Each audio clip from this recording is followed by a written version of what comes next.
The story you're watching this, you're kind of at first you're like, oh, this Joe guy is an absolute scumbag. Then you're like, oh my gosh, Joe's a good guy.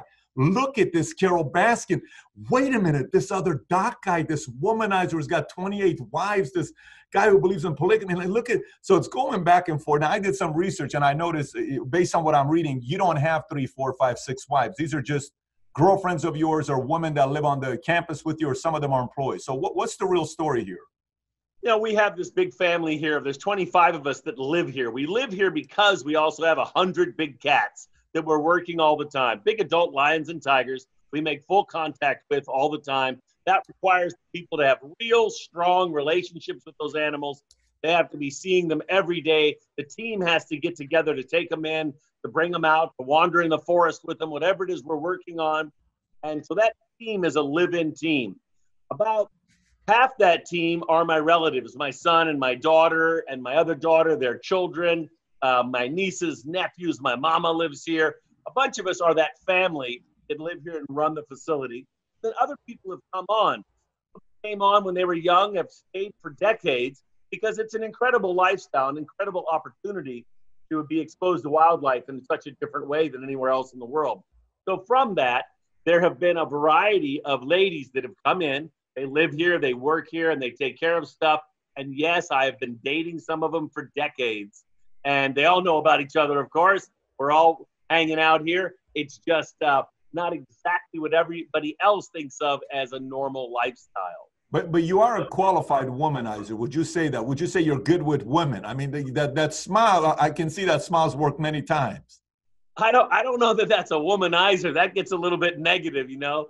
I hope I'm a charming guy and with women, but a womanizer seems like maybe I'm treating them wrong. These girls live large. Their lives are big and great.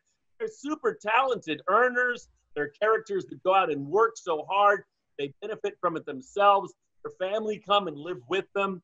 The girl China who's on the show, she's there, and she's got her sister living with her. They've helped run things with me here for the last 20 years. They're super quality ladies that just make the whole thing rock. So I would assume, I am 41 right now, okay? I got an 8-year-old, a 6-year-old, and a 3-year-old. I got a 3-year-old daughter. I am very thankful for there not to have been Instagram or Snapchat when I was 18, 19, 20 years old, because I just don't want any of that stuff to be seen by my kids, because if they see some of the footage, they're going to have to explain themselves why that's their grandpa or anything like that. There's some of that priority with the wording and the language and the life you lived as you get older, kind of like, well, you know, I don't want to talk about it right now. I'm a grandpa, right? I got kids, I got grandkids. I don't need to bring that up. Is that kind of what phase you're at? Sure, to some extent. Okay. Certainly 20 years ago, I'm 60. When I was 40 years old, life was more footloose and fancy-free. I traveled way more. I lived on a lot of big Hollywood sets. I made Ace Ventura and Jungle Book and Dr. Dolittle. I lived out in Hollywood a lot of the time. I traveled around the world and did a lot of different films and stuff. So, of course, you know, you're in your 30s and 40s. It's a different life than you are in your 50s and 60s. And, you know, things are slower and faster according to, you know, how engaged you really want to be running amok. And, you know, I found fabulous girls who stayed on, you know, for decades. And they're so reliable and so good at their job. They are able to take care of my other kids, which are these big chimpanzees and orangutans and elephants and tigers. And they make the stability of those relationships, which are very extensive. You know, every single night we have sit-down dinner with giant chimpanzees. They come in, we cook dinner with them, they sit at the table.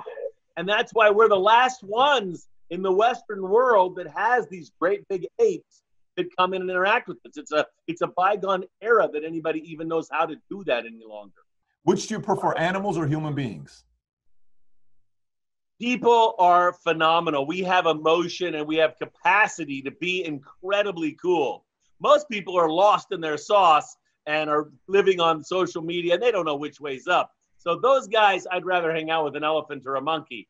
But if you're really living to your ability, well, you have this incredible insight into the creation and all the things that are so great about it. There's nothing like great human art to inspire. But I love a chimpanzee to come down and eat an orange with him, and just how much he likes his orange is pretty amazing too. That's got to be cool. Now